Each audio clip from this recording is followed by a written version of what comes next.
এই যে গুন্ডা ভাই, আপনার মাসেলগুলো তো বেশ, জিম করেন নাকি বস্তা টানেন? চুপচাপ থাকুন।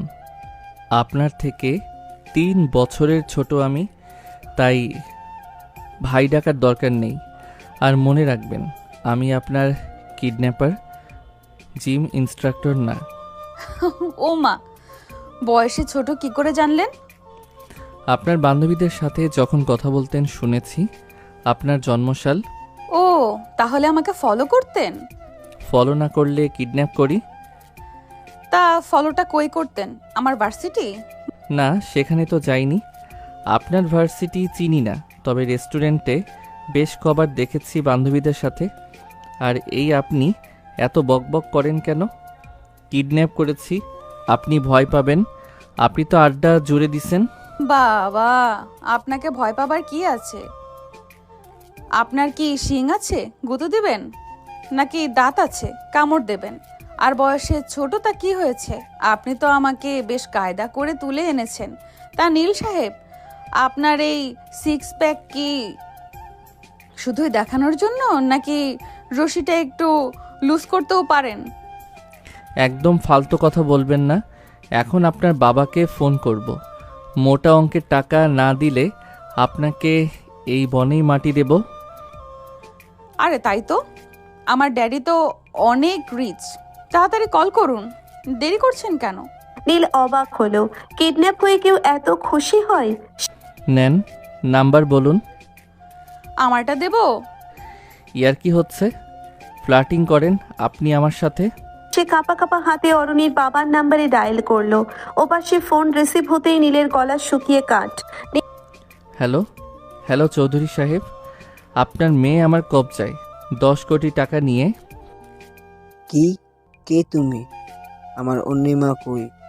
ওকে কি করছো তুমি? না তো, পটাচ্ছি। যাই হোক, নাম্বার লিখুন 01। আরে ড্যাডিকে বলুন 15 কোটি। 10 কোটিতে কি আজকাল কিছু হয়? আর বলুন ক্যাশ না, কোল্ড বিস্কিট দিতে। নীল ফোন কানে রেখে অরুণীর দিকে হাঁ করে তাকিয়ে রইল। কই বলো? হ্যাঁ, ওই 10 কোটি না, 20 কোটি লাগবে। মানে কি? কি বলো এসব? যা বলছি তাই করেন, না হলে আপনার মেয়ে জীবিত থাকবে না। ঠিক আছে, ঠিকানা সেন্ড করো, তবে আমার মেয়ের যাতে কিছু না হয়। অরুণী আবার ইশারায় বলছে। বলো, পুলিশ ডাকলে একদম চাটনি বানিয়ে ফেলবো। ফোন রাখার পর নীলা কপাল মুছতে মুছতে বলল, আপনি আমাকে শিখিয়ে দিলেন কেন? আপনার কি মাথা খারাপ? আরে নীলু, আমার কতদিনের শখ ছিল কেউ আমার এমন জঙ্গলে কিডন্যাপ করবে, মুক্তিপণ চাইবে, জাস্ট লাইক মুভি। তোমাকে অনেক ধন্যবাদ যে তুমি আমার উইশটা পূরণ করেছো। আজব তো, আমি এখানে জীবনের ঝুঁকি নিয়ে ক্রাইম করছি, আর উনি মুভি দেখছেন। ঘটনা বলি এবার, চলুন। বনের নির্জনতা চিরে ঝিঝি পোকার ডাক শোনা যাচ্ছে। শ্যাওলা ধরা এক পুরনো কুড়ে ঘরের ভেতর একটা টিমটিমে হারিকেন জ্বলছে। সেখানে চেয়ারের সাথে রশ্মি দিয়ে বাঁধা চৌধুরী ভিলার রাজকন্যা অরণি, আর তার সামনে দাঁড়িয়ে আছে 20 বছর বয়সী টকবকে যুবক নীল। পরনে ছেঁড়া জিন্স আর কালো শার্ট, চোখে মাস্তানি চাউনি। সে আসলে অরণিকে কিডন্যাপ করে এনেছে, কিন্তু নীল জানতো না সে যাকে কিডন্যাপ করেছে সে আসলে একটা চলন্ত অ্যাটম বোম। খুব খিদে পেয়েছে নীলু, আমার জন্য একটা চিজ বার্গার আর কোক নিয়ে এসো তো। বার্গার? এই ঘন জঙ্গলে কি হোম ডেলিভারি চলে? এখানে লতাপাতা আর বুনো ফল আছে, খাবেন? ছি, আমি কি গরু ছাগল? যাও বার্গার আনো বলছি। নীল মেজাজ হারিয়ে রশিটা খুলে দিল। নেন, হাত খুললাম। মনে হচ্ছে না আপনি পালাবেন। আমায় বার্গার খুঁজতে হবে। কি, পালাবেন না তো? আরে না, তোমার মতো হ্যান্ডসাম কিডন্যাপার পেলে আমি কি পালাতে পারি? বিশ্বাস করো। নীল পাশের ঘর থেকে নিজের জন্য আনা শুকনো রুটি আর ডাল নিয়ে এলো। এই নিন খান, এটাই জুটবে এখন। এই ছাইপাশ আমি খাবো? ও মাই গড, আমার পেটে তো আলসার হয়ে যাবে। ওরে আমার বড় লোক রে, নবাবের বেটি, খান বলছি, না হলে না খেয়েই মরবেন। এই না বললে বার্গার আনবে। বলছি, পরে ভাবলাম কই পাবো না। নীলের ধমক শুনে অরুণী ঠোঁট উল্টে ছোট বাচ্চার মতো ভ্যা করে কেঁদে দিল। নীল আকাশ থেকে পড়ল। আরে থামেন থামেন, মহা মুসিবত তো। আপনি কাঁদছেন কেন? তুমি আমাকে ধমক দিলে কেন? মাস্তানি দেখাচ্ছ? আমি ড্যাডিকে বলে দিব। আচ্ছা বাবা, ভুল হয়েছে, কান ধরছি। এখন থামেন, আমি দেখছি আশেপাশে কোনো দোকান টোকান পাওয়া যায় কিনা বা বার্গার পাওয়া যায় কিনা। আপনি খবরদার এই ঘর থেকে বের হবেন না। আচ্ছা, বের হব না। নীল ঘর থেকে বের হতেই অরুণী চোখের জল মুছে একটা শয়তানি হাসি দিল। সে চুপি চুপি পেছনের জানালা দিয়ে লাফিয়ে বাইরে বেরিয়ে পড়ল। অন্ধকারে দিক বিদিক না দেখেই সে দৌড়তে শুরু করলো। এদিকে নীল অনেক খুঁজে বেশ দূরে একটা দোকান পেল। ও কাকু, দুটো বার্গার দাও তো। বসেন বাবু। দোকানি দুটি বার্গার প্যাকেট করে। নীল অবাক হয়ে যায়। কিন্তু এইখানে বার্গারের দোকান আসলো কই থেকে কাকু? জঙ্গলেও বার্গার পাওয়া যায়? ওই আপনাদের মতো 2-4 জন আছে বাবু, তাদের জন্য। কাকু দাঁত বের করে হাসি দেয়। নীল বুঝেছে লোকটা কি বুঝিয়েছে, তাই কথা না বাড়িয়ে বসে থাকে। কাকু বার্গারের প্যাকেট হাতে দিলে নীল উঠে দাঁড়ায়, তারপর হাঁটতে থাকে। হঠাৎ সামনে নীলের সাথে ধাক্কা লাগে কারো। নীল হাতে একটা প্যাকেট নিয়ে ফিরছিল তখন সামনে তাকিয়ে নীল চমকে ওঠে। ইস, ধরা পড়ে গেলাম। নীল দেখে এ তো অরুণী, সে পালাচ্ছে। নীলের চোখ কপালে। ওরে শয়তান মেয়ে, আপনি না বললেন পালাবেন না? এত বড় হিম্মত! অরুণী কথা না বলে উঠে দৌড় লাগায়। নীল তাকে ধরার জন্য দৌড় দিল। অরুণীও শাড়ির সামলে দৌড়তে দৌড়তে ঝোপের আড়ালে লুকিয়ে পড়ার চেষ্টা করলো। এক পর্যায়ে নীল তাকে জাপটে ধরে ফেললো। অরুণী নীলের বুকে দুমদাম কিলঘুষি মারতে শুরু করলো। ছাড়ো আমায়, পিচ্চি গুন্ডা কোথাকার। ধস্তাধস্তির মাঝে নীল পা পিছলে পড়ে গেল আর অরুণীও ছিটকে গিয়ে একটা কাঁটা ঝোপের ওপর পড়ল। ও মা গো, মরে গেলাম। অরুণী তার পায়ে একটা বড় কাঁটা বিঁধিয়ে ফেলেছে। সে বাচ্চাদের মতো চিৎকার করে কাঁদতে লাগলো। নীল উঠে এসে তাকে এক ঝটকায় কোলে তুলে নিল। এত চেঁচাবেন না তো, জঙ্গল মাথায় তুললেন একদম। নীল তাকে কোলে করে কুঁড়ে ঘরে নিয়ে এলো। বিছানায় বসিয়ে সে অরুণীর পা নিজের কোলের উপর রাখলো। কাঁটাটা বের করার জন্য হাত দিতেই অরুণী আবার চিৎকার শুরু করলো। আরে চুপ করেন, আপনার মতো সিনিয়র মেয়ে এমন বাচ্চাদের মতো কাঁদে কেন?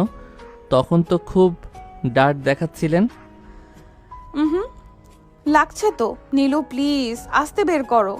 নীল খুব সাবধানে কাঁটাটা বের করে ফেললো। অরুণী অবাক চোখে নীলের দিকে তাকিয়ে রইল।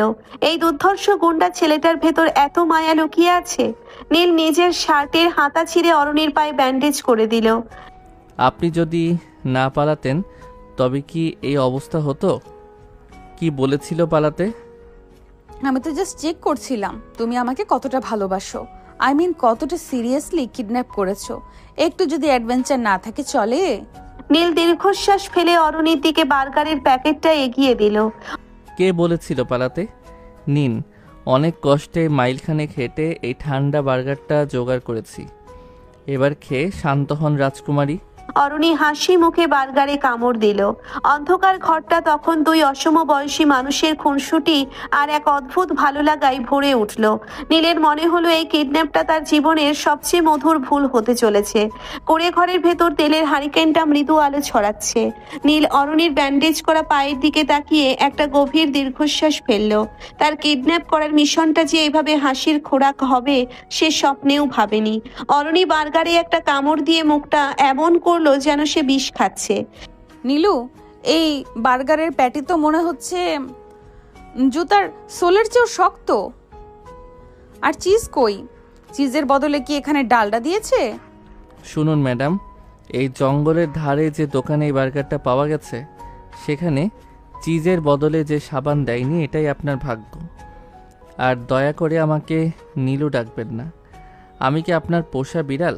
বিড়াল হলে তো ভালোই হতো, কোলে নিয়ে বসে থাকতাম। তা নীল সাহেব, আপনার এই কিডন্যাপ করার আইডিয়াটা কার? মুভি দেখে ইন্সপায়ার্ড হয়েছেন নাকি ইন্টারনেটে how to be a failed kidnapper লিখে সার্চ দিয়েছিলেন? আপনি বড্ড বেশি কথা বলেন। আমি গরিব হতে পারি কিন্তু আমার একটা ইজ্জত আছে। আপনাকে কিডন্যাপ করেছি টাকা আদায়ের জন্য, আপনার লেকচার শোনার জন্য নয়। ইজ্জত? এই ছেঁড়া শার্ট আর জঙ্গলি বেশে ইজ্জত খুঁজছেন? তার চেয়ে বরং আমার পার্সোনাল মেকানিক হয়ে যান, ড্যাডি আপনাকে এর চেয়ে বেশি বেতন দিবে। চুপ, একদম চুপ। আর একটা কথা বললে আপনার মুখে ওই শক্ত বার্গারটা স্কচ টেপ দিয়ে আটকে দেব। নীল রাগে গজগজ করতে করতে কুড়ে ঘরের বাইরে গিয়ে বসলো। অরুণী মুচকি হেসে বার্গারের বাকি অংশটুকু সাবার করলো। তার কেন যেন এই পিচ্ছি গুন্ডাটাকে পচাতে খুব মজা লাগছে। রাত যত গভীর হচ্ছে জঙ্গলের ঠান্ডা তত বাড়ছে। কুড়ি ঘরের ভাঙা জানালা দিয়ে হিমশীতল হাওয়া ভেতরে ঢুকছে। নীল বাইরে আগুনের কুণ্ডুলি জ্বালিয়ে বসেছিল, কিন্তু শীতের তীব্রতায় সে ভেতরে আসতে বাধ্য হলো। এসে দেখলো অরুণী মেঝেতে পড়ে থাকা একটা পাতলা কাঁথার ওপর গুটিসুটি মেরে শুয়ে আছে। তার সারা শরীর কাঁপছে। নীল ভাবলো মেয়েটা আবার কোনো নাটক করছে না তো। এই যে ম্যাডাম, এখন আবার কিসের অভিনয়? মেঝেতে শুয়ে কি ফিটনেস টেস্ট করছেন? অরুণী কোনো উত্তর দিল না। নীল একটু কাছে গিয়ে দেখলো অরুণীর নিঃশ্বাস খুব দ্রুত চলছে। সে কপালে হাত দিতেই চমকে উঠল, শরীর আগুনের মতো পড়ছে। সর্বনাশ, আপনার তো ধুম জ্বর। ওই যে জঙ্গলে দৌড়াদৌড়ি করে পায়ে কাটা ফুটিয়েছেন, মনে হয় ইনফেকশন হয়ে গেছে। নীল একটা গামছা ভিজিয়ে অরুণীর জলপট্টি দিতে শুরু করলো। অরুণী জ্বরের ঘরে বিড়বিড় করছে। নীল যখন তার কপাল মুছিয়ে দিচ্ছিল, হঠাৎ অরুণী তার দুহাত দিয়ে নীলের হাতটা শক্ত করে জাপটে ধরলো। ঠান্ডা, খুব ঠান্ডা লাগছে, প্লিজ আমাকে ছেড়ে যেও না। নীল অপ্রস্তুত হয়ে পড়লো। আরে ছাড়ুন, আমি তো জলপট্টি দিচ্ছি। আপনি তো দেখছি জ্বরের ঘোরে আমাকে বালিশ ভেবে বসে আছেন। কিন্তু অরুণী তাকে ছাড়লো না, উল্টে নীলকে নিজের গায়ের কাছে টেনে নিল। অরুণীর গায়ের সেই তপ্ত উত্তাপ নীলের শরীরে এক অদ্ভুত কম্পন সৃষ্টি করলো। নীল চেয়েও নিজেকে সরাতে পারছিল না। জ্বরের ঘোরে থাকা অরুণী এখন সম্পূর্ণ অবুঝ। সে নীলকে জড়িয়ে ধরে তার বুকের ভেতর মুখ লুকালো। নীলের পৌরুষার অরুণীর নারীত্বের ঘ্রাণ সেই নিস্তব্ধ ঘরে এক মায়াবী পরিবেশ তৈরি করলো। নীল অনুভব করলো অরুণীর উষ্ণ নিঃশ্বাস তার গলায় আছড়ে পড়ছে। ঘোরেই বিড়বিড় করে বলল, নীল, কেন আমাকে এত কষ্ট দাও? তার কণ্ঠস্বরে এক করুণ আরতি ছিল। নীল বোকা বনে গেল। জ্বরের ঘোরে মেয়েটা কি বকছে। আনমনেই অরুণীর চুলে হাত রাখলো। ধীরে ধীরে পরিস্থিতি চাপে পাল্টে গেল। জ্বরের সেই তপ্ত উত্তাপ কখন যে কামনায় রূপ নিল তারা কেউ টের পেল না। নীল অরুণীর বুকটা তুলে ধরলো। হারিকেনের নিভু নিভু আলোয় অরুণীর ঠোঁট দুটো কামরাঙা ফলের মতো লাল হয়ে আছে। নীল নিজের নিয়ন্ত্রণ হারালো। সে অরুণীর ওষ্ঠে নিজের ওষ্ঠ ডুবিয়ে দিল। অরুণীও ঘোরের মাঝেই সাড়া দিতে লাগলো।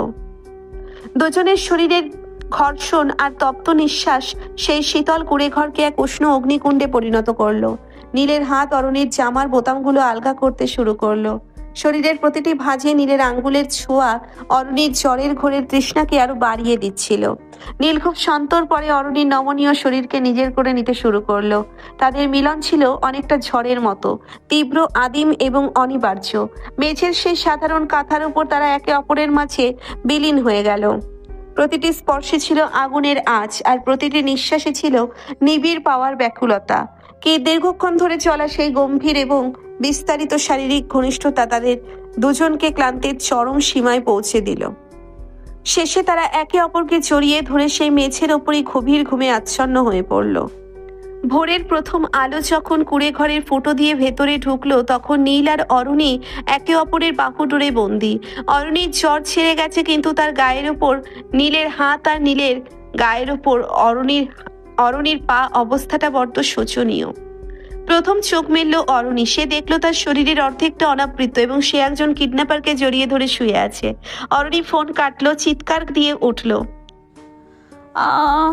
মরে গেছি রে। অরুণী কান ফাটানো চিৎকার দিয়ে ওঠে। আকাশ থেকে পড়ার মতো লাফিয়ে উঠল নীল। সে দেখলো তার গায়ের শার্টের অর্ধেক বোতাম নেই এবং অরুণী তার দিকে খনি দৃষ্টিতে তাকিয়ে আছে। এসব কি? আপনি আমার উপর এভাবে শুয়ে আছেন কেন? আমি কি আপনার লেপ নাকি? চুপ কর হারামি, তুই আমার ইজ্জত নিয়েছিস। তুই কিডন্যাপার না, তুই তো একটা জানোয়ার। আরে শোনেন তো, আপনি তো আমাকে জাপটে ধরেছিলেন জ্বরের ঘোরে। আপনি তো আমাকে নীলু নীলু বলে টেনে নিলেন। আমি তো ভেবেছিলাম আপনি মারা যাচ্ছেন, তাই সেবা করতে গিয়েছিলাম। সেবা? এই তোর সেবা? তুই আমার জামার বোতাম খুলে সেবা করিস? পিচ্চি শয়তান! ড্যাডিকে বলে তোকে আমি ফাটা কেস্টে ঝুলাবো। আরে আমার শার্টের বোতামগুলো তো আপনিই টেনে ছিঁড়েছেন। দেখুন আমার বুকে নখের দাগ। আপনি কি আমাকে কিডন্যাপ করেছেন নাকি আমি আপনাকে? দুজনেই বিছানা থেকে ছিটকে দূরে গিয়ে দাঁড়ালো। অরুণী রাগে আর লজ্জায় নিজের শাড়ি ঠিক করতে লাগলো, আর নীল নিজের ছেঁড়া শার্টের দিকে তাকিয়ে কপাল চাপড়াতে লাগলো। দুজনের মুখেই এখন হাজারটা অভিযোগ, কিন্তু ভোরের সেই শীতল হাওয়ায়, রাতের সেই উষ্ণতা তখন দুজনকে মনে করিয়ে দিচ্ছিল যে ঘটনাটা আসলেও ঘটে গেছে। এখন কি হবে? আর হবে, মুক্তিপণের টাকায় নতুন শার্ট কিনবো আর আপনার জন্য পিল কিনবো। এখন চুপচাপ বসুন, ড্যাডির ফোন আসার সময় হয়েছে। অরুণী ফোঁস করে একটা নিঃশ্বাস ফেললো। এই অদ্ভুত সম্পর্কের মোর্চে কোথায় গিয়ে থামবে তা এখন দুজনেরই অজানা। কিছুক্ষণ পর বনের স্নিগ্ধতা চিরে পুলিশের সাইরেনের শব্দ আর অরুণীর বাবার আকাশ বাতাস কাঁপানো চিৎকার প্রতিধ্বনিত হচ্ছে। অরুণী আর নীল এখন বনের গভীরে অরুণী আর হিমেল এখন তখন বনের গভীর ঝোপের ভেতর লুকিয়ে তারা দৌড়ে ছিটছিল। আরে আপনি দৌড়াচ্ছেন কেন? আপনার বাবা তো টাকা না এনে উল্টা আমাকে পুলিশে দিতে আসছে। সেজন্যই আপনার সাথে দৌড়াচ্ছি। বাবার উপর রাগ করলাম, ভেবেছি অর্ধেক টাকা আমি মারবো। আজব। নীলের শার্ট ঘামে ভেজা, কপালে যন্ত্রণার ভাঁজ। পুলিশের একটা গুলি তার পায়ের পেশি ছুঁয়ে চলে গেছে, রক্তে ভিজে একাকার হয়ে গেছে তার পরনের মলিন জিন্স। অর্নি, পাগলামি করিস না মা, ফিরে আয়। ওই জানোয়ারটা তোকে মেরে ফেলবে। তোকে উদ্ধার করতে আমি পুরো পুলিশ বাহিনী নিয়ে এসেছি। নীল অরিনকে ধাক্কা দিয়ে সরিয়ে দেওয়ার চেষ্টা করলো, তার কণ্ঠে এক অদ্ভুত কাতরতা। পালান অরণি, আপনার বাবা এসেছে, পুলিশ এসেছে, ধরা দিলে আমি নির্ঘাত এনকাউন্টারে মরব। আর আপনি রাজপ্রাসাদে ফিরে যাবেন। যান বলছি, আমার জীবন নিয়ে আপনার খেলার দরকার নেই। অরুণিত উল্টে নীলের শার্টের কলার শক্ত করে ধরলো, তার বড় বড় চোখে এখন এক অদ্ভুত জেদ আর উত্তেজনার ঝিলিক। চুপ করো, চুপ করো তো পিচ্চি গুন্ডা। এখন ধরা দিলে তো লাইফটা আবার সেই বোর্ডিং ড্রয়িং রুমে বন্দি হয়ে যাবে। আর তোমাকে এই অবস্থায় ফেলে আমি যাব? No, never. চলো দৌড়াও। নীল অবাক হয়ে দেখলো যে মেয়েটা একটু আগে পালাতে গিয়ে পায়ে কাটা ফুটিয়ে বাচ্চাদের মতো কাঁদছিল, সে এখন তাকে নিজের কাঁধে ভর দিয়ে বনের আরো গভীর টেনে নিয়ে যাচ্ছে। পুলিশ তাদের ছায়া দেখে চিৎকার করে উঠল। ওই যে ওরা, ফায়ার! অরুণী আর নীল বনের ঘর লতাপতা মারিয়ে এগোচ্ছে। নীলের পা থেকে টপ টপ করে রক্ত ঝরছে, প্রতিটি কদমে সে নরক যন্ত্রণা পাচ্ছে। পেছনে পুলিশের বুটের শব্দ আর টর্চের আলো তাদের পিছু ছাড়ছে না। অরুণী তার শাড়ির কুচি উপরে তুলে রেখেছে, হাত দৌড়াতে সুবিধা হয়। ড্যাডি ভাবছে আমি খুব বিপদে আছি, কিন্তু ও জানে না ওর মেয়ে এখন হলিউড মুভির হিরোইন সাজতে ব্যস্ত। চলো নীলু, ওই সামনে একটা পুরনো পাথরের আস্তানা দেখা যাচ্ছে, ওখানে লুকাতে হবে। তারা বনের এক প্রান্তে পাথুরে একটা গুহার মতো জায়গায় গিয়ে ঢুকলো। জায়গাটা ঘন লতা গুল্মে ঢাকা, বাইরে থেকে সাধারণ চোখে বোঝা অসম্ভব। ভেতরে ঢুকেই নীল ধপাস করে মাটিতে পড়ে গেল, তার মুখ রক্তশূন্য হয়ে একদম ফ্যাকাশে হয়ে গেছে। উফ, মরে গেলাম। আপনি আমার সাথে এলেন কেন? তখন তো ঠিকই পালাইতে চাইছেন, এখন কেন এই নাটক করে জীবনটা রিস্কে ফেললেন? অরুণী এক মুহূর্ত সময় নষ্ট না করে তার দামি সিল্কের শাড়িটা আঁচলটা খচখচ ছিঁড়ে ফেললো। সে নীলের পায়ের কাছে হাঁটু গেড়ে বসলো। ধুর বোকা, তখন ভেবেছিলাম তুমি একটা পচা ছেলে, জাস্ট বোরিং, টাকার জন্য কিডন্যাপ করেছো। কিন্তু এখন দেখছি তুমি তো বেশ সাহসী, আর এত সহজে ধরা দিলে তো অ্যাডভেঞ্চারটাই মাটি হয়ে যেত। কিডন্যাপ হওয়ার পর পুলিশের হাত থেকে এই পালিয়ে বেড়ানো পুরো জম্পেশ একটা ব্যাপার, আমি মুভিতে দেখেছি। পাগল, আজ তো একটা পাগল আপনি। এখানে আমার জান যায় যায় অবস্থা, আর উনি জম্পেশ অ্যাডভেঞ্চার খুঁজছেন। অরুণী কুড়ে ঘর থেকে আনা তার ভ্যানিটি ব্যাগ থেকে একটা নেল কাটার আর দিয়াশলাই বের করলো। সে নীলের ক্ষতের কাছে গিয়ে গম্ভীর মুখে বলল, নীলু, এই শার্টের হাতাটা কামড়ে ধরো, আমাকে গুলিটা বের করতে হবে, না হলে সেপটিক হয়ে পা কেটে ফেলতে হবে। কি আপনি করবেন? আপনি কি ডাক্তার না কি কসাই? নেল কাটার দিয়ে গুলি বের করবেন? চুপ, একদম কথা বলবে না। কথা বললে মন অন্যদিকে যাবে, তখন হাড় কেটে ফেলবো কিন্তু। অরুণী দিয়াশলাই চালিয়ে নেল কাটারের অগ্রভাগ গরম করে নিল।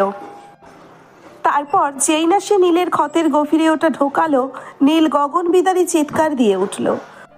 আহ, ওরে মা গো! মেরে ফেললো রে, দোহাই আপনার, পুলিশে দিয়ে দেন, তাও আমাকে এভাবে জবাই করবেন না। আরে থামো, বাচ্চাদের মতো ভ্যা ভ্যা করো না। এই তো দেখা যাচ্ছে, এই যে বেরিয়ে গেছে। অরণি সত্যি সত্যি ক্ষতের ভেতর থেকে সীসার দানাটা বের করে আনলো। রক্ত ফিনকি দিয়ে ছুটছে। সে নিজের দামি সিল্কের আঁচল দিয়ে ঘষে নীলের পা ব্যান্ডেজ করে নিল। নীল তখন দরদর করে ঘামছে আর বড় বড় নিঃশ্বাস নিচ্ছে। অরণি তার কপালে জমে থাকা ঘাম নিজের হাত দিয়ে আলতো করে মুছে দিয়ে বলল, এখন কেমন লাগছে বাবু? ব্যথা একটু কমেছে? খবরদার বাবু ডাকবেন না। আমি আপনার কিডন্যাপার, আপনার বয়ফ্রেন্ড না। হ্যাঁ হ্যাঁ, খুব তো বড় কিডন্যাপার। গুলি খেয়ে তো আমার কোলেই মাথা রেখে ভ্যা ভ্যা করে কাঁদলে। রাত বাড়ার সাথে সাথে বনের ভিতর হাড় কাঁপানো শীত নামতে শুরু করলো। নীলের শরীর গুলির বিষ আর ঠান্ডার ধাক্কায় কাঁপতে শুরু করলো। কিছুক্ষণের মধ্যেই তার শরীরে ধুম জ্বর চলে এলো। সে জ্বরের ঘোরে কাঁপতে কাঁপতে অরুণীকে আষ্টে পৃষ্ঠে জড়িয়ে ধরলো। অরুণী তাকে উষ্ণতা দেওয়ার জন্য আরো কাছে টেনে নিল।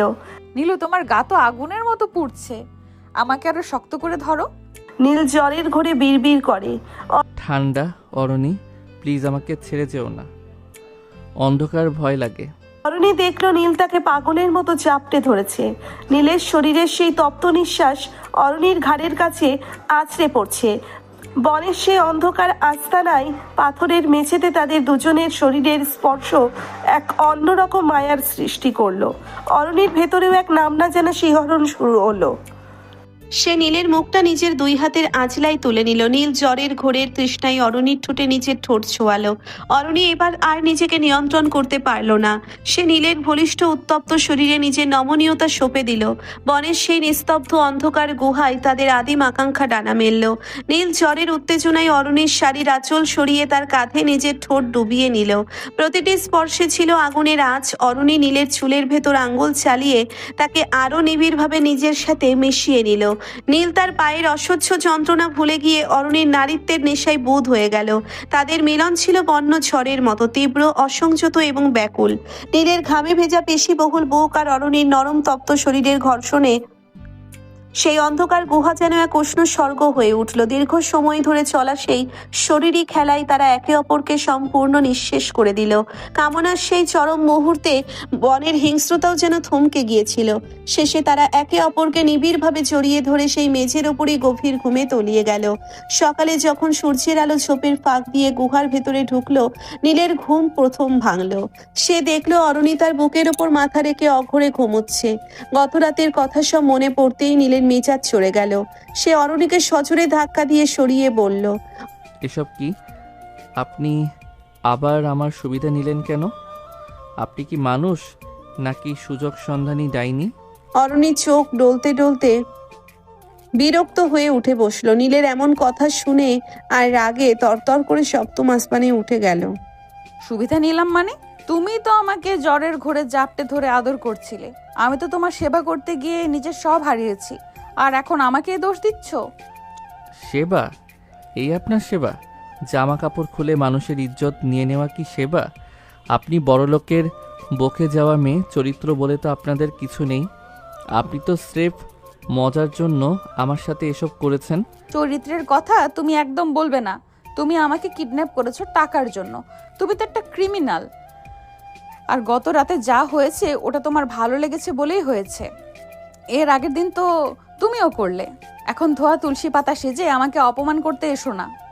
আমি টাকার জন্য কিডন্যাপ করেছি ঠিকই, কিন্তু আপনার মতো লম্পট হতে চাইনি। আপনার সাথে পালানোই আমার জীবনের বড় ভুল। এখন বের হন এখান থেকে, আমি একাই পালাবো। যাও, দেখি কেমন পারো। গুলি খাওয়া পা নিয়ে এক পা নড়তেই তো বুঝবে মজা। আমার সাহায্য ছাড়া তুমি বনের 1 ইঞ্চিও পার হতে পারবে না। দুজনেই রাগে দুই দিকে মুখ ঘুরিয়ে বসে রইল। একদিকে পুলিশ বন ঘিরে ফেলেছে, অন্যদিকে গুহার মাঝে এই দুই পলাতক যুগলের ঝগড়া তুঙ্গে। অরণি মনে মনে ভাবলো, আর এই অসভ্য ছেলেটাকে নিয়ে কি যে করি। মায়া দেখিয়েছেই বড় ভুল করেছি। নীল ভাবছিল, এই মেয়েটা কিডন্যাপার না, ও তো আমার মান সম্মান আর জীবনের জন্য বড় আজরাইল। গুহার ভেতর ঝগড়াটা তখন বিশ্বযুদ্ধের রূপ নিয়েছে। অরুণী তার শাড়ির আঁচলটা ঠিক করতে করতে নীলকে অভিশাপ দিচ্ছে, আর নীল তার ব্যান্ডেজ করা পা নিয়ে খুঁড়িয়ে খুঁড়িয়ে গুহার দেওয়ালে লাথি মারার চেষ্টা করছে। ঠিক সেই মুহূর্তেই ঝোপঝাড় ছিঁড়ে একদল মানুষ চিৎকার করতে করতে বেরিয়ে এলো। তাদের হাতে বর্ষা, গায়ে ছাল বাকল আর মাথায় অদ্ভুত সব পালক। তারা কোনো পুলিশ নয়, তারা এই বনেরই এক আদিম উপজাতি গোষ্ঠী। নীল আর অরুণী ভয়ে একে অপরকে জড়িয়ে ধরলো। একটু আগের ঝগড়া নিমেষেই উধাও। এরা কারা? আপনার ড্যাডি কি এখন অ্যামাজন থেকে লোক হায়ার করেছে আমাকে ধরার জন্য? চুপ করো, এরা তো অরিজিনালি জঙ্গলি। দেখো ওদের হাতে বড় বড় বর্ষা। উপজাতিদের সর্দার এগিয়ে এলো, বিশাল তার চেহারা। সে নীল আর অরুণীকে দেখে তার ভাষায় কি যেন একটা ঘোষণা করলো। সাথে সাথে একদল জঙ্গলি এসে নীলকে চ্যাংদোলা করে তুলে নিল। আরে ছাড়ো, আমাকে কোথায় নিচ্ছ? আমি কিডন্যাপার, আমি তোমাদের কলিগ। আরে ছাড়ো বলছি। অরুণীকেও তারা সম্মানের সাথে ধরে নিয়ে গেল তাদের গ্রামে। সেখানে গিয়ে নীলকে একটা বাঁশের খুঁটির সাথে বেঁধে রাখা হলো। কিছুক্ষণ পর এক বৃদ্ধা এসে নীলের শার্ট ছিঁড়ে ফেলে তাকে একটা রঙিন ধুতি পরিয়ে দিল, আর গলায় মস্ত বড় এক হাড়ের মালা। অরুণী দূর থেকে দেখে হাসিতে ফেটে পড়ল। ও মাই গড নীলু, তোমাকে তো একদম টারজান লাগছে। এখন একটা চিৎকার দাও তো দেখি। হাসবেন না অরণি, এরা আমাকে হাড়ি পাতা দিয়ে সেদ্ধ করে খেয়ে ফেলবে। আপনার জন্যই আজ আমার এই হাল। কিন্তু আসল নাটক শুরু হলো তখন, যখন সর্দার এসে ঘোষণা করলো যে তাদের গোত্রের নিয়ম অনুযায়ী কোনো কপতি যদি বনের পবিত্র গুহায় এক রাত কাটায় তবে তাদের বিয়ে দিয়ে দেওয়া অনিবার্য, না হলে বনদেবতা রুষ্ট হবেন। বনের মাঝখানে বিশাল আগুন জ্বালানো হয়েছে, ঢোল বাজছে দুমদুম দাদুম। নীলকে বরের সাজিয়ে আর অরুণীকে বুনো ফুলের মালায় কনের সাজিয়ে আগুনের সামনে বসানো হলো। সর্দার অদ্ভুত মন্ত্র পড়ছে। প্রথমে মজা হিসেবে নিলেও তারা দুজনেই তখন হতভম্ব। কি করবে না করবে ভেবে পাচ্ছে না। অরণি, কিছু একটা করুন। আমি এই জঙ্গলি বিয়ে করতে চাই না। আমার এমনিতেই লাইফ বরবাদ। আপনাকে বিয়ে করার চেয়ে কচু গাছে ফাঁসি দেওয়া ভালো। আরে চুপ করো তো, ফ্রিতে বিয়ে হচ্ছে, কোনো খরচ নেই। আর দেখো ওরা তোমাকে কত সম্মান দিচ্ছে। শ্বশুরবাড়ি হিসেবে এই জঙ্গল কিন্তু মন্দ না। আপনার তো মজাই হবে। আপনি তো রাজকন্যা, এখানে এসে রানী হয়ে যাবেন, আর আমাকে ওরা সারাদিন বল্লম দিয়ে খোঁচাবে। না রে, যাই বলি, কি যে হবে এখন। ধুর, আপনাকে তো সিরিয়াস লাগছে না। আমি ডাকি, এই যে সর্দার ভাই, আমরা বিয়ে করব না? সর্দার এগিয়ে আসলো। নীল কিছু বলতে গেলে চ্যাংদোলা করে বিয়ে পড়ানো শুরু করলো। নীল যতই ইশারায় বোঝায় সর্দার বোঝে না, উল্টে বাড়ি মারে। নীল আর ভয়ে কিছু বলে না। নীল বুঝতে পারে আর লাভ নেই, তাই বাধ্য হয়ে চুপচাপ বিয়ে করে। অরুণী হাসবে না কাঁদবে বোঝে না। অ্যাডভেঞ্চার নিতে এসে এত অ্যাডভেঞ্চার পাবে সে কল্পনাও করেনি। বিয়ে শেষ হতেই উপজাতিরা তাদের জন্য একটা বিশেষ বাসর ঘর বরাদ্দ করলো। সেটা মাটির ওপরে নয়, মস্ত বড় একটা গাছের ওপর বানানো মাচা। মই দিয়ে তাদের উপরে তুলে দেওয়া হলো এবং মইটা সরিয়ে নেওয়া হলো যাতে তারা পালাতে না পারে। আরে এসব কি হচ্ছে? এই কি করছেন আপনারা? বাহ, এটা তো দারুণ অ্যাডভেঞ্চার। হা হা হা। আপনি আসলে পাগল। কী সব বিয়ে হচ্ছে, আবার গাছের ওপর বাসর করতে দিছে? এসব কোনো কথা? এই যে ভাই, এইসব কি? চিং পাং চুং হুক্কা হু। নীল ডাক দিলে সর্দারের লোকেরা বর্ষা দিয়ে খোঁচা দেয়। নীল আহ করে ওঠে। অরুণী হাসতে থাকে। নীল চিন্তা ভয়ে শেষ, কিন্তু অরুণী গোটা বিষয়টা খুব মজা হিসেবে নিয়ে নিয়েছে। গাছের ওপরে সেই ছোট্ট মাচায় অরুণী আর নীল এখন একদম একা। নিচে জঙ্গলিদের নাচের শব্দ শোনা যাচ্ছে। গাছের ডালে ঝোলানো হারিকেনটা দুলছে। নীল এক কোণে বসে গাল ফুলিয়ে আছে। কি হলো বড় সাহেব, বাসর রাতে কি বউয়ের সাথে ঝগড়া করেই কাটাবেন? শুনুন, গত রাতে যা হয়েছে ওটা ছিল একটা ভুল, কিন্তু এই জঙ্গলিরা যা করলো ওটা তো একটা ট্র্যাজেডি। অরুণী মুচকি হেসে নীলের কাছে এগিয়ে এলো। বনের ফুলের গন্ধে অরুণীর সারা শরীর মম করছে। সে নীলের হাড়ের মালাটা টেনে নিজের দিকে ফেরালো। নীলু, গত রাতটা যদি ভুল হয় তবে আজ রাতটা কিন্তু একদম অফিসিয়াল। জঙ্গলিদের মতে আমি এখন তোমার বউ, আর এই ড্রেসে তোমাকে যা হট লাগছে না। নীল অরুণীর চোখের দিকে তাকালো। অরুণীর সেই দুষ্টুমি মাখা চাহনি নীলের ভেতরের সব রাগ জল করে দিল। সে অরুণীর কোমর জড়িয়ে ধরল। আপনি আসলেও একটা ডাইনি, মানুষকে পাগল করতে জানেন। অরুণী নীলের ঠোঁট আঙ্গুলে রাখল। চুপ, আজ আর কোনো ঝগড়া নয়। অরুণী নীলের ঠোঁটে আঙ্গুল রাখলো। তাদের তখন কি হলো কে জানে। যেই দুজন দুজনকে দেখতে পারে না, সারাক্ষণ টম অ্যান্ড জেরির মতো লেগে থাকে, তারা মুহূর্তেই দুজন দুজনের জন্য কেমন আচ্ছন্ন হয়ে গেল। গাছের ওপর সেই দোলায়মান মাচায় তাদের রোম্যান্স আবার শুরু হলো। নীল অরুণীর বুনো ফুলের মালাটা ছিঁড়ে ফেললো। অরুণীর তপ্ত শরীর নীলের হাতের ছোঁয়ায় বারবার কেঁপে উঠছিল। নীল এবার আর কোনো দ্বিধা করলো না। সে অরুণীর নমনীয় শরীরে নিজের পৌরুষের ছাপ রেখে দিতে চাইল। অরুণীর ঘাড়ের কাছে নীলের দাঁতের কামড় আর তপ্ত নিঃশ্বাসে অরুণী বিবহিত হয়ে পড়ল। গাছের পাতার খসখস শব্দ আর নিচে জ্বলতে থাকা আগুনের আভার মাঝে তারা একে অপরের মাঝে হারিয়ে গেল। আহ নীল, আরো জোরে, পাগল করে দাও। আজ তোমায় খেয়ে নিব সিনিয়র। কি সব বলে? নীলের প্রতিটি স্পর্শ ছিল আগের চেয়েও অনেক বেশি উন্মাদনাময়। সে অরুণীকে নিজের নিচে চেপে ধরে তার নারীত্বের প্রতিটি ভাঁজে বিচরণ করতে লাগলো। অরুণী উত্তেজনায় নীলের পিঠে নিচের নখ বসিয়ে দিল। বনের নির্জনতায় তাদের দুজনের ঘন নিঃশ্বাস আর মাচার ক্যাচক্যাচ শব্দ একাকার হয়ে গেল। সেই দীর্ঘ শারীরিক মিলন তাদের সম্পর্কের সব দেওয়াল ভেঙে চুরমার করে দিল। ভোরে যখন পাখির ডাকে দুজনের ঘুম ভাঙল, নীল দেখলো নিচে জঙ্গলিরা সব ঘুমে কাদা। সে চুপি চুপি একটা লতা ধরে নিচে নামার বুদ্ধি করলো। অরণি, এখনই সুযোগ, চলো পালাই। তারা যখন গাছ থেকে নামলো, ঠিক তখনই বনের ঝোপ ছিঁড়ে পুলিশের এক বিশাল দল বেরিয়ে এলো, সাথে অরুণীর বাবা। ওই তো আমার মেয়ে, আর ওই শয়তানটা ওকে জঙ্গলি সাজে রেখেছে। নীল অরুণীর হাত ধরে দৌড় দিল। পালাতে থাকুন, আজ না হয় পুলিশ, না হয় জঙ্গলি, কাউকে না কাউকে তো ফেস করতেই হবে। দৌড়তে দৌড়তে তারা একটা পাহাড়ের কিনারায় চলে এলো। নিচে নদী। নীলু, এখন কি হবে? অ্যাডভেঞ্চার যখন শুরু করেছেন, তবে শেষটাও রাজকীয় হোক। ঝাঁপ দিন। নীল অরুণীকে কোলে নিয়ে নদী লক্ষ্য করে বিশাল এক লাফ দিল। পুলিশের গুলি তাদের মাথা ছুঁয়ে বেরিয়ে গেল। পানিতে পড়ার পর নীল অরুণীকে টেনে তুলল এক বালুচরে। বালুচরে শুয়ে দুজনেই হাঁপাচ্ছে। অরুণীর বুনো সাজ এখন পানিতে ভেজা, আর নীলের হাড়ের মালাটা মাঝখান থেকে ভেঙে গেছে। অরুণী হেসে কুটি কুটি হয়ে যায়। নীলু, আমাদের বিয়েটা কিন্তু দারুণ ছিল। চুপ করুন। গত রাতের পর থেকে যে আপনি আমার অফিসিয়াল বউ, এখন ড্যাডির কাছে গিয়ে কি বলবেন? বলবো তোমার কিডন্যাপার ফেল করেছে, কিন্তু তোমার জামাই পাশ করে গেছে। এরপর তারা রাস্তায় গিয়ে একটা বাসে উঠল। ভিজে সপসপে পোশাকে একটা লোকাল বাসের পেছনের সিটে বসে আছে নীল আর অরুণী। বাসের যাত্রীরা আর চোখে তাকাচ্ছে এই অদ্ভুত যুগলটির দিকে। নীলু, সত্যি বলছি, এমন বিয়ে জীবনেও দেখিনি। আদিবাসী সর্দারের ওই মন্ত্র আর গাছের ওপর বাসর, অ্যাডভেঞ্চার জাস্ট জোস ছিল, পুরো মুভি ভাইব। নীল বিরক্ত হয়ে জানালার বাইরে তাকিয়ে বলে, আজব, আপনার কাছে এটা অ্যাডভেঞ্চার? আপনি কি আসলেও বোঝেন যে আমাদের সাথে কি হয়েছে? আমাদের বিয়ে হয়ে গেছে, আপনি আমার 3 বছরের সিনিয়র, আর এই সিচুয়েশনে আপনার হাসি পাচ্ছে? আপনার ড্যাডি পুলিশ দিয়ে আমার পা ঝাঁঝরা করে দিচ্ছে, আর আপনি জোস খুঁজছেন?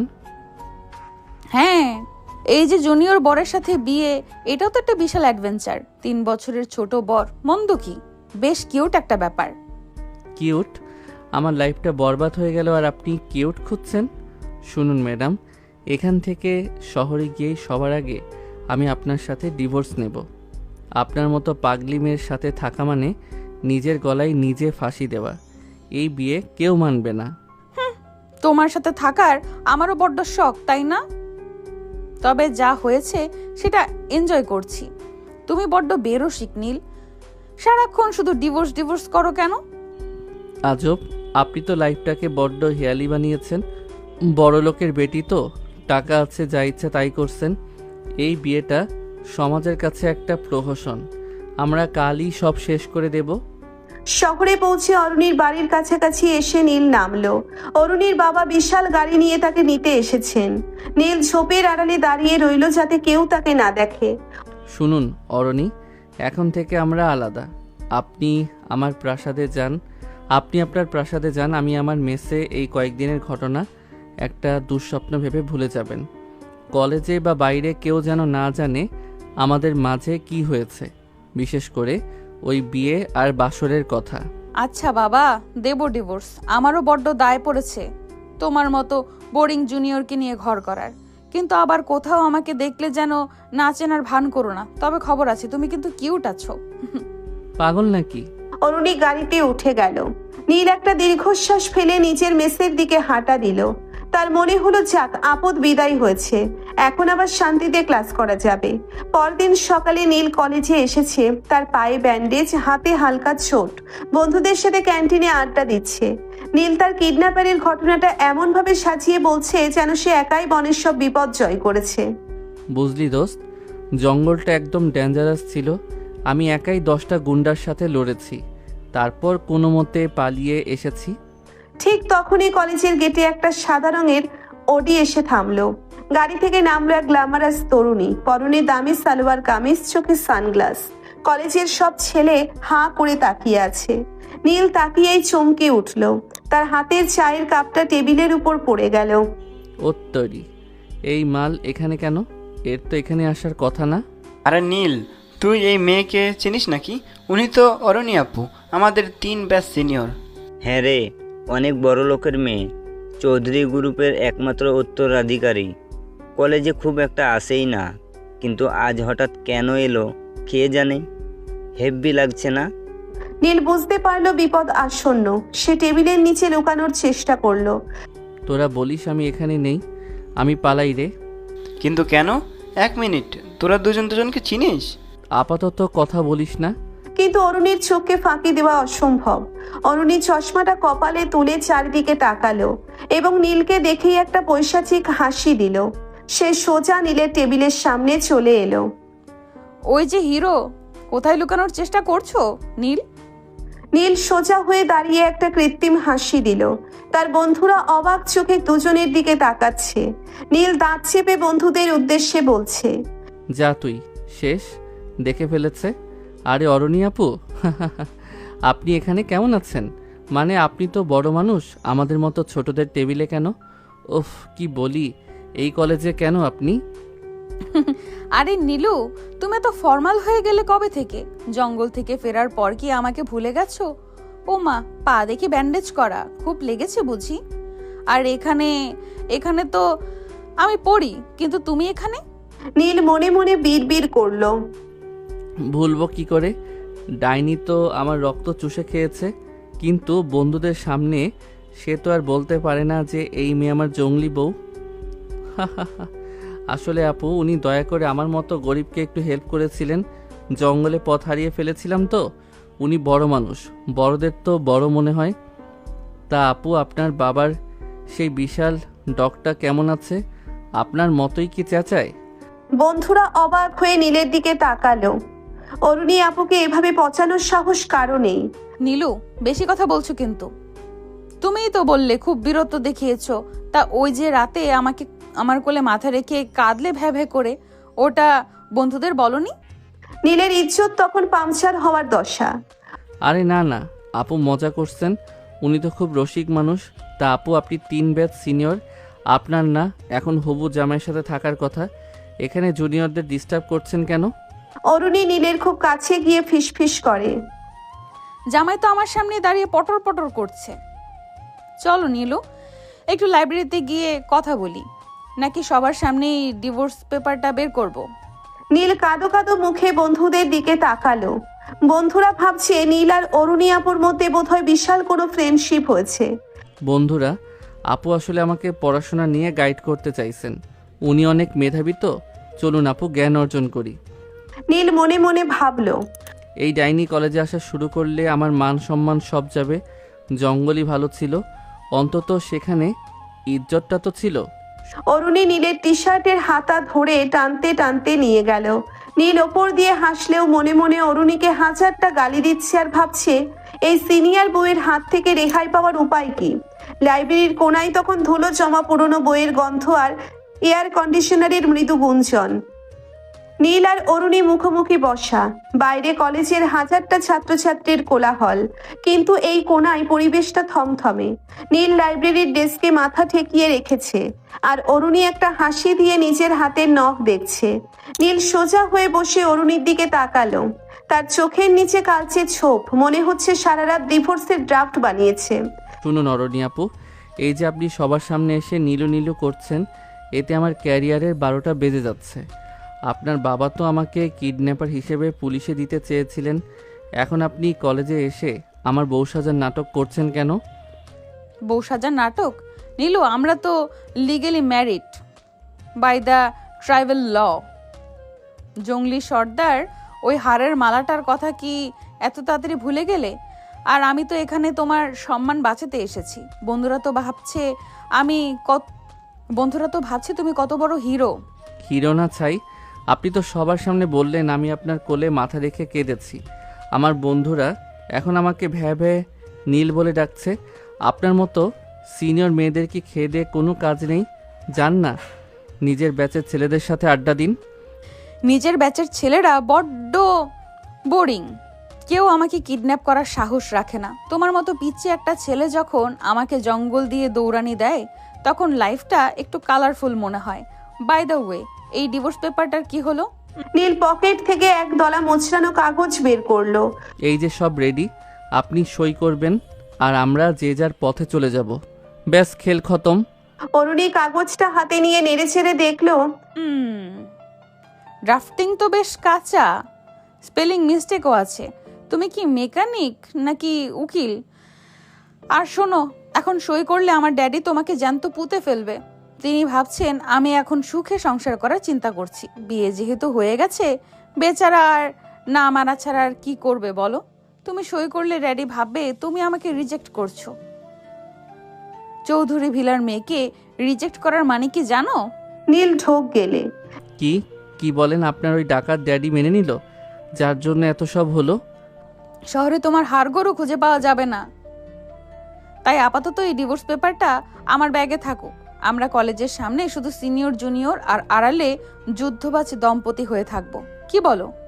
হ্যাঁ নীল, তুই শেষ ভাই। আহারে, নিজের জন্য নিজের কি মায়া লাগে। লাইব্রেরি থেকে বের হয়ে তারা ক্যান্টিনে এলো। নীল চাইলো একা বসে চা খেতে, কিন্তু অরুণী তার পাশের চেয়ারটা টেনে বসে পড়লো। কলেজের সিনিয়ররা অবাক হয়ে দেখছে, অরুণী চৌধুরীর মতো রাশভারী মেয়ে কিনা এই সাধারণ জুনিয়রটার সাথে বসে সিঙ্গারা খাচ্ছে। আপু, আপনি নিজের টেবিলে যান, আমার বন্ধুরা আসছে। আসুক না, আজ আমি সবাইকে ট্রিট দিব। নীলুর বীরত্বের গল্প শোনাতে হবে না? ঠিক তখনই নীলের বন্ধু আকাশ আর রনি চলে এলো। আরে অরণি আপু, নীল তো খুব লাকি। জঙ্গল থেকে আসার পরও ও তো দেখি আপনার পার্সোনাল সেক্রেটারি হয়ে গেছে। সেক্রেটারি না আকাশ, ও তো আমার বডিগার্ড। সেদিন জঙ্গলে ও যখন আমাকে কাঁধে করে পার করছিল, তখন ওর বীরত্ব দেখে তো আমি ফিদা। জঙ্গল মানে ওর সাথে আপনিও ছিলেন নাকি? এ কিসব বলে? আরে মজা করে। আমার জঙ্গলে যাবার কথা তো সবাই জানে, আমি যে কিডন্যাপ হইছি। কিডন্যাপ করে বলে কিডন্যাপ হইছি, কি ফাজিল। মানে? নীল দাঁত কিরমির করে। আকাশ, ওসব কথা বাদ দে। আপু একটু বেশি বানিয়ে বলেন। উনি মজা করেন। উনি তো রাজকন্যা, ছোটবেলায় রূপকথার গল্প বেশি পড়েছেন তো, তাই সব জায়গায় কল্পনা মেশান। তাই নাকি নীলু? কল্পনা? আচ্ছা বন্ধুরা, তোমরা কি জানো তোমাদের এই নীল রাতে একা ঘুমাতে ভয় পায়? জঙ্গলে তো আমার হাত 1 সেকেন্ডের জন্য ছাড়েনি। মনে হচ্ছিল যেন আমি হারিয়ে গেলে ও বনেই হার্ট অ্যাটাক করবে। নীলের মান সম্মান এখন ক্যান্টিনের নর্দমা এসে কোনো মতে চায়ের কাপে চুমুক দিয়ে বলল, আপু, আপনার মনে হয় আবার জ্বর আসছে? ওই যে কিছুদিন আগে কাঁপছিলেন না, শুনছিলাম তো। তখনই আপনার মাথায় সমস্যা হয়েছে, মেমোরি লস হয়েছে আপনার। আমি হাত ধরিনি, আপনি তো আমার শার্টের হাতা টেনে ছিঁড়ে দিয়েছিলেন। মানে জঙ্গলে না, একদিন যে রেস্টুরেন্টে দেখা হলো। পুরো ক্যান্টিনে হাসির রোল পড়লো। সিনিয়ররা বলাবলি করতে লাগলো, এই জুনিয়র নীল ছেলেটা তো হেব্বি সাহস রাখে অরুণী আপুর মুখে মুখে কথা বলার। বিকেলে কলেজ ছুটি হওয়ার পর গেটের সামনে আবার সেই সাদা অডি। অরুণী গাড়ির কাজ নামিয়ে নীলকে ডাকলো। নীলু এসো, তোমাকে ড্রপ করে দেই। না ধন্যবাদ, আমি বাসে যাব। বড় লোকদের গাড়িতে উঠলে আমার অ্যালার্জি হয়। বাসে যাবে তোমার ওই ব্যান্ডেজ করা পা নিয়ে? আর যদি ড্যাডির বডিগার্ডরা তোমাকে রাস্তায় একা দেখে তুলে নিয়ে যায়, তখন কিন্তু আমি বাঁচাতে আসবো না। নীল বাধ্য হয়ে গাড়িতে উঠল। ভেতরে এসির আরামদায়ক পরিবেশে সে আয়েশ করে বসলো, কিন্তু মুখটা বাংলার পাঁচের মতো করে রাখলো। এসব কতদিন চলবে এই নাটক? যতদিন না আমি বের হচ্ছি। আর শোনো, কাল কলেজে আমাদের একটা ফাংশন আছে, তোমাকে আমার সাথে পারফর্ম করতে হবে। অসম্ভব, আমি কোনো নাচ গান জানি না। আমি কিডন্যাপার, আমি পারফর্মার না। না করলে ডিভোর্স পেপারটা ড্যাডিকে দেখিয়ে দেব, বলবো নীল আমাকে ব্ল্যাকমেল করছে, ডিভোর্স চাচ্ছে, তারপর পুলিশে। নীল একটা দীর্ঘশ্বাস ফেলে জানালা দিয়ে বাইরে তাকালো। তার মনে হলো জঙ্গল থেকে পালানো সহজ ছিল, কিন্তু এই অরুণী চৌধুরীর মায়াবী আর পৈশাচিক জঙ্গল থেকে পালানো মনে হয় এই জন্মে সম্ভব না। অরুণী আর চোখে নীলকে দেখলো আর মনে মনে বলল, কিডন্যাপ করতে এসে তো নিজেই আমার খাঁচায় বন্দি হয়ে গেলে নীল। রাতে নীল তার মেসে বসে ভাবছিল অরুণীর সাথে এই অসম লড়াই তাকে ক্লান্ত করে দিয়েছে। সে ভাবলো কাল কলেজে যাবেই না, কি উপেক্ষা করা মানে নিজের বিপদ ডেকে আনা। সেদিন রাতে অরুণীর মেসেজ এলো, কাল নীল কালার শার্ট পরবে, আমাদের কাপল ম্যাচিং হবে। নীল রিপ্লাই দিল। অরুণী ফিরতি মেসেজে একটা ইমোজি দিল তরোয়ারের। নীল বুঝলো কালকের দিনটা আরো ভয়াবহ হতে চলেছে। সিনিয়র বউয়ের জুনিয়র বড় হওয়া যে এত ঝক্কির কাজ তা সে আগে জানলে ড্যাডির কাছ থেকে মুক্তিপণ না চেয়ে ক্ষমা চেয়ে নিত। কলেজের বিশাল করিডোর আর ক্যান্টিনের ধোয়া ওঠা আড্ডার মাঝে নীল আর অরুণীর এই শত্রুতা এখন টক অব দ্য টাউন। কেউ জানে না বনের সেই আদিম বিয়ের কথা, আর সেই গোপনীয়তাই নীলকে প্রতি মুহূর্তে মৃত্যুর দুয়ারে দাঁড় করিয়ে দিচ্ছে। নীল ভাবছে ডিভোর্স দিয়ে মুক্তি পাবে, আর অরুণী ভাবছে এই জুনিয়রকে দিয়ে আর কতভাবে সার্কাস করানো যায়। সকালবেলা নীল মেসের আয়নার সামনে দাঁড়িয়ে নিজের নীল শার্টটার দিকে একবার তাকালো, তারপর তাচ্ছিল্য ভরে ওটা ছুঁড়ে ফেলে একটা টকটকে লাল রঙের শার্ট পরে নিল। আমি কাল লাল শার্ট পরব, বিপদের সংকেত হিসেবে। অরণি চৌধুরীর কথা শুনতে যাব কেন? সে বলেছে নীল পরতে, আমি লাল পরব। আমি যে তার কেনা গোলাম নই, এটা আজ বুঝিয়েই ছাড়ব। সে সিনিয়র তো কি হয়েছে, আমি তো কিডন্যাপার, আমি নিজে ব্ল্যাকমেইলার। আমাকে কেন ব্ল্যাকমেইল করবে? নীল কলেজে ঢোকার পর দেখলো পেটের সামনে দাঁড়িয়ে থাকা অরুণীর পরনেও লাল শাড়ি। নীল থমকে দাঁড়ালো। অরুণী চশমাটা নাকের উপর নামিয়ে নীলকে দেখে এক চিলতে হাসলো। ও মা, নীল তুমি তো দেখছি কালকে মেসেজটা খুব সিরিয়াসলি নিয়েছো। নীল বারণ করেছিলাম বলেই কি লাল পরে ম্যাচিং করতে এলে? বাহ, আমাদের কাপল গোলস তো জাস্ট ফাটাফাটি। তীব্র মাথা চুলকাতে চুলকাতে বলল, কী সব আবল তাবল বকছেন? আমি লাল পরেছি বিপদের সংকেত হিসেবে। আপনি যে একটা ডেঞ্জারাস পাবলিক সেটা সবাইকে জানানোর জন্য। আর কাপল গোলস মানে কি? আমাদের তো কালই ডিভোর্স হওয়ার কথা ছিল। ডিভোর্স? ও ও, ওই পচা কাগজটা? ওটা তো আমি আমার ড্যাডির ইম্পর্টেন্ট ফাইলের ভেতরে রেখে দিয়েছি। ড্যাডি যদি ওটা দেখে তবে তোমার রেড শার্ট আসলেও ব্লাড রেড হয়ে যাবে নীলু। চলো, ক্লাসের দেরি হয়ে যাচ্ছে। নীল দাঁত কিরমির করে অরুণীর পিছু পিছু হাঁটা দিল। করিডোর দিয়ে যাওয়ার সময় সবাই বলা বলি করছে, দেখ দেখ, কালার ম্যাচিং করে এসেছে। নীল তো দেখি অরণি আপুর বডিগার্ড থেকে বয়ফ্রেন্ড হয়ে গেল। কলেজের বার্ষিক সাংস্কৃতিক অনুষ্ঠানে রিহার্সাল চলছে অডিটোরিয়ামে। অরিন যেহেতু ড্রামা ক্লাবের প্রেসিডেন্ট, তাই পুরো দায়িত্ব তার কাঁধে। সে নীলকে জোর করে স্টেজে তুলল। শুনুন আপু, আমি স্টেজে দাঁড়ালে মানুষ আমাকে দেখে হাসবে।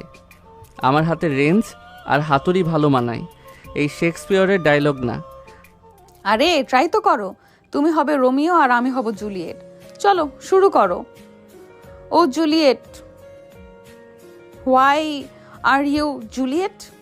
আমি ওসব পারবো না, আমি বরং এভাবে বলি, oh Arani, why are you so ডাইনি?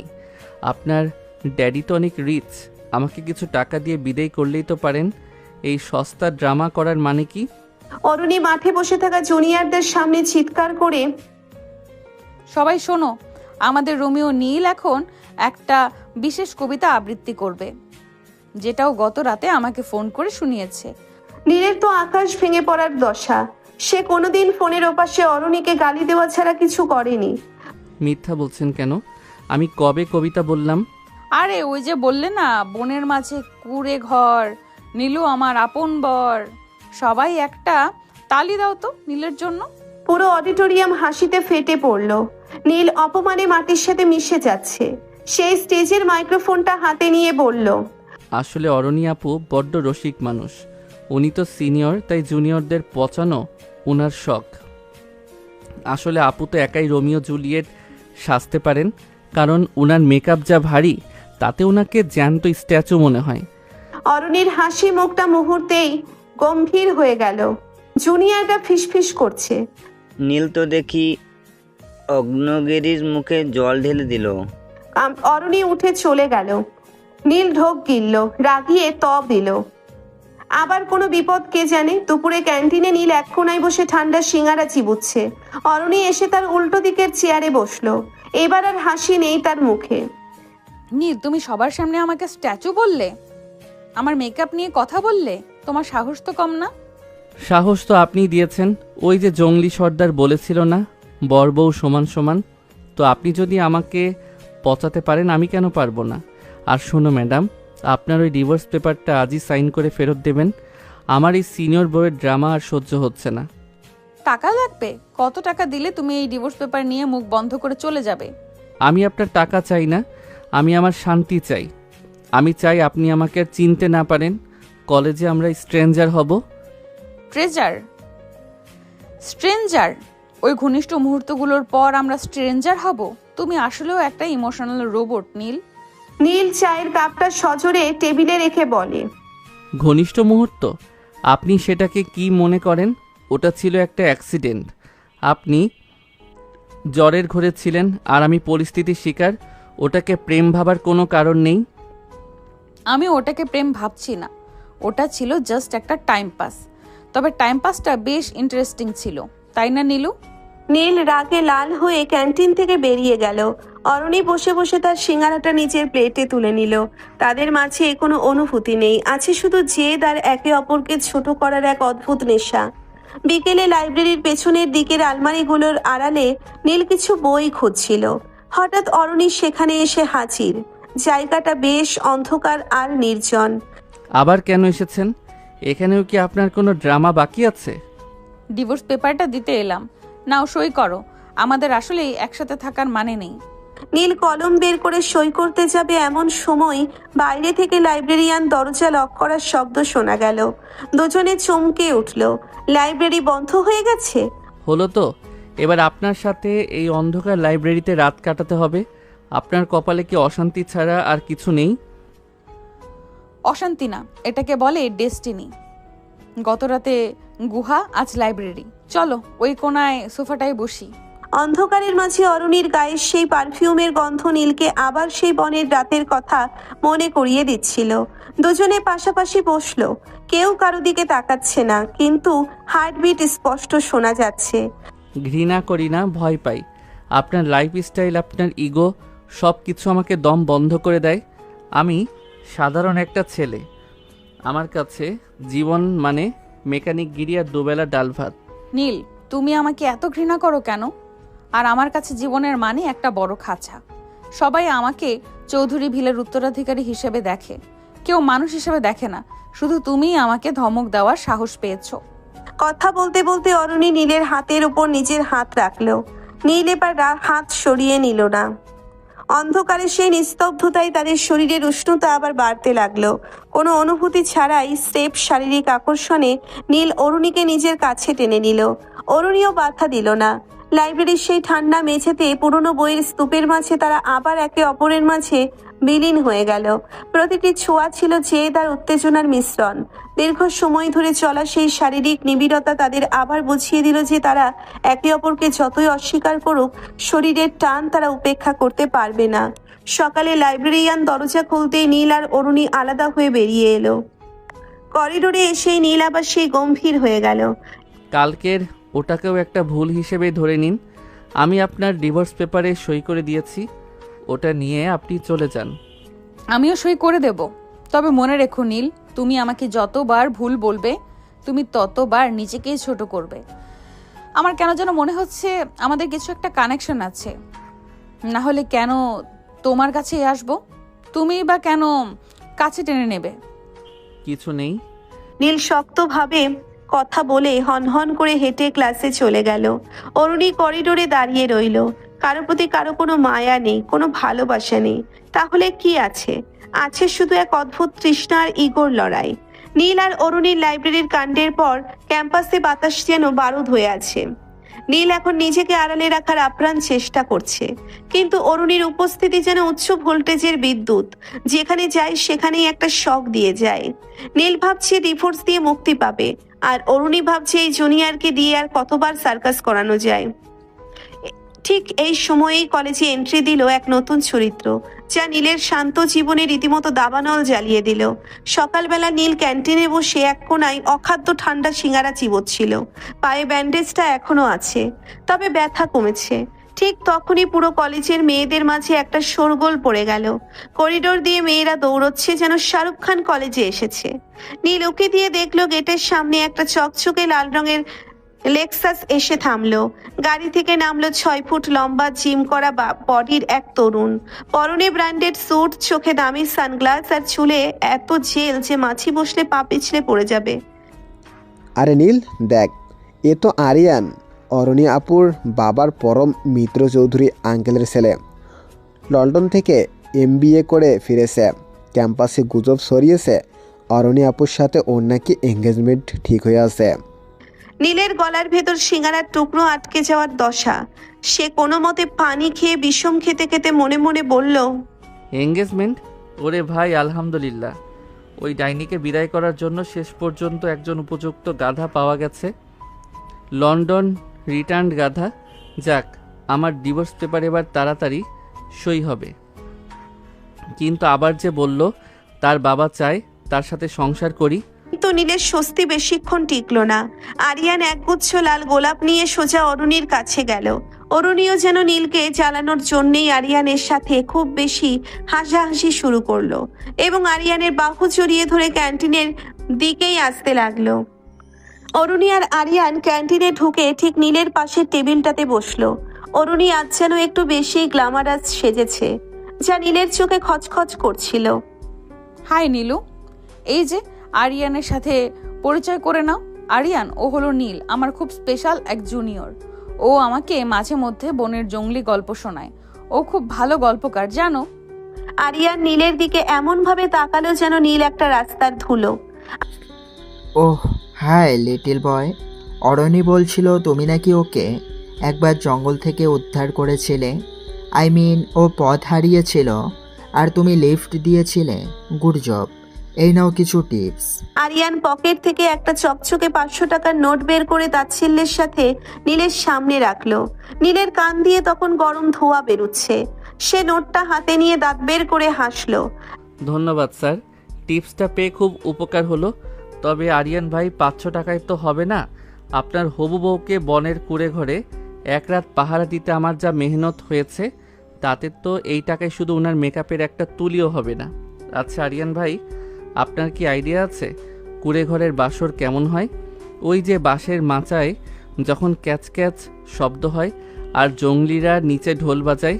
উফ, অরণি আপু তো ভয়ে আমার শার্টের কলারই ছিঁড়ে ফেলেছিলেন।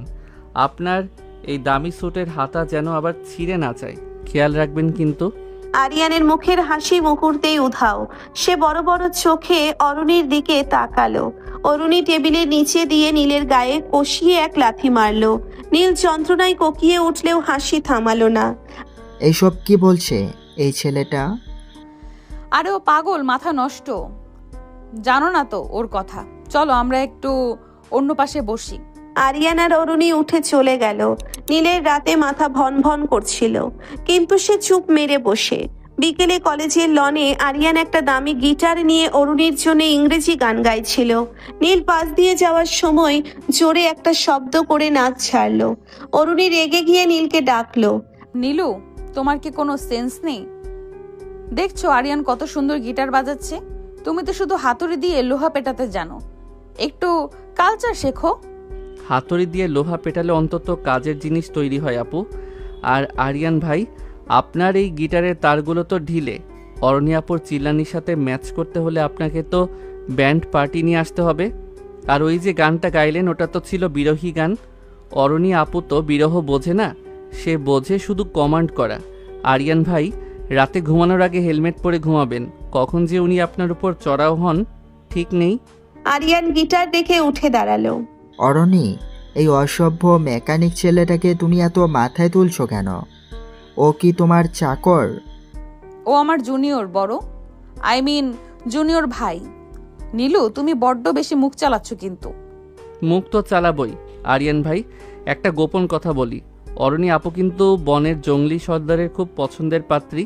সর্দার তো ওনাকে নিজের বাড়িতে রানী বানিয়ে রাখতে চেয়েছিলেন। ওনার গায়ে এখনও সেই বনের বুনো ফুলের গন্ধ পাওয়া যায়। বিশ্বাস না হলে একবার ঘাড়ের কাছে শুকে দেখেন তো। ও সরি, আপনি তো আবার পারফিউম ছাড়া কিছু বোঝেন না। অরুণী এবার আর নিজেকে সামলাতে পারল না। সে আরিয়ানের সামনেই নীলের কলার ধরে টানতে টানতে করিডোরের এক নির্জন কোণায় নিয়ে গেল। করিডোরের সেই অন্ধকারে তারা মুখোমুখি।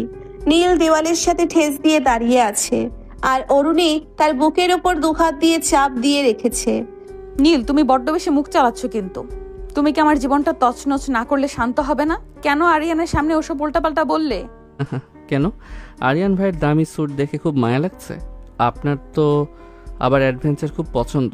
আরিয়ান কি পারবে আপনাকে নিয়ে জঙ্গলিদের সাথে নাচতে? সে তো এসির বাইরে বেরোলে ঘামলে পাউডার মাখে। নীল, তুমি জেলাস হচ্ছ? তুমি সহ্য করতে পারছো না আমি অন্য কারোর সাথে কথা বলছি বা ঘুরছি? আমি জেলাস? কৌতুক করবেন না। আমি তো খুশিতে বাকবাকুম করছি যে আপনি বিদায় হচ্ছেন। কিন্তু ওই ছেলেটা তো একটা নাম্বার 1 বলদ। ও আপনাকে সামলাতে পারবে না। আপনার এই যে অবাধ্য স্বভাব, এটা কন্ট্রোল করার ক্ষমতা শুধু এই মেকানিক নীলেরই আছে। আর আপনি আমাকে ছাড়বেন না, আবার ওকেও নিয়ে ঘুরবেন, মানে কি এসবের? জীবন আপনার কাছে পুতুল খেলা। কথা বলতে বলতে নীল হঠাৎ অরুণীর কোমর জড়িয়ে নিজের খুব কাছে টেনে নিল। অরুণীর তপ্ত নিঃশ্বাস নীলের গলায় আছড়ে পড়ছে। নীলের সেই আদিম পৌরুষের তেজ অরুণীকে আবার মুহূর্তের মধ্যেই দুর্বল করে দিল।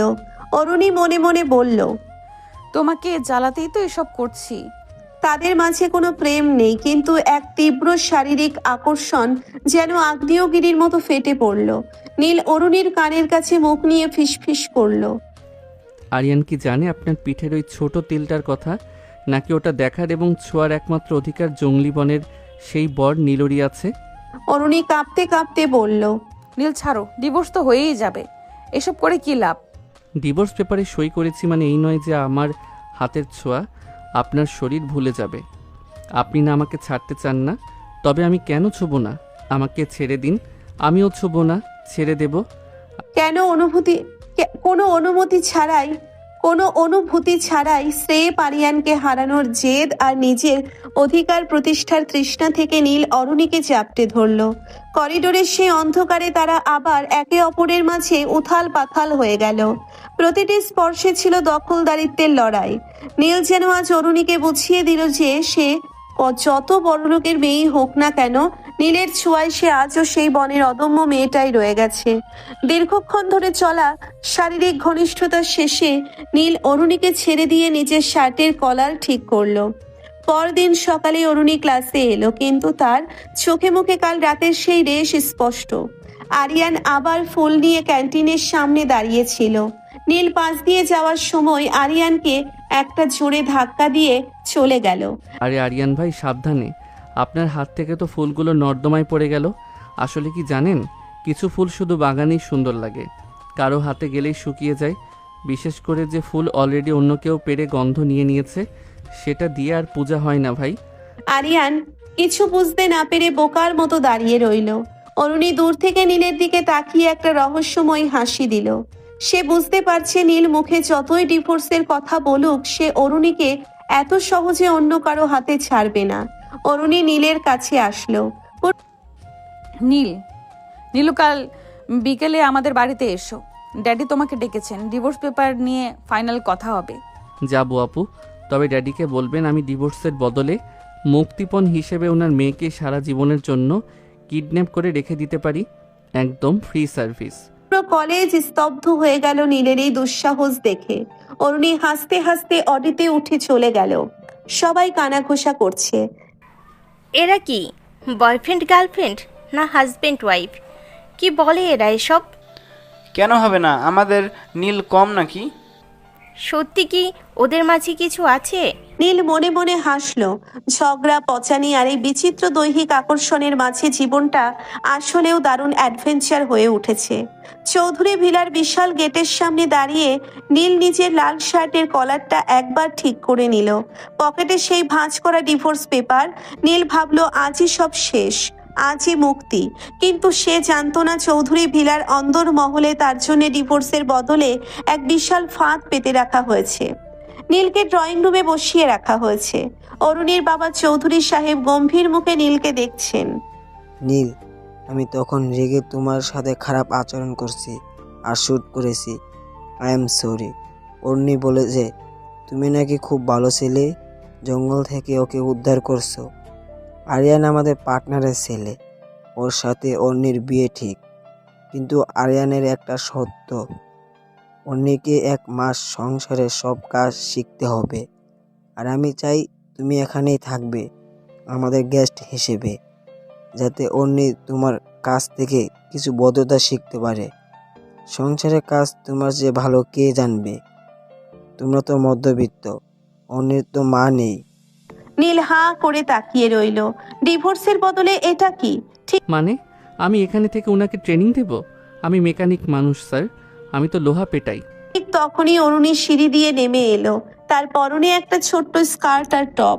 সে নীলের দিকে তাকিয়ে বাঁকা হাসলো। আরে নীলু, এসো এসো, ড্যাডি একদম ঠিক বলেছে। তুমি তো জঙ্গল বিশেষজ্ঞ। এই 1 মাস তুমি আমাকে সার্ভিস দেবে, যেমন আমার ঘর গোছানো, আমার কুকুরের যত্ন নেওয়া, আর হ্যাঁ, আমাকে খুশি রাখা। নীল বুঝতে পারলো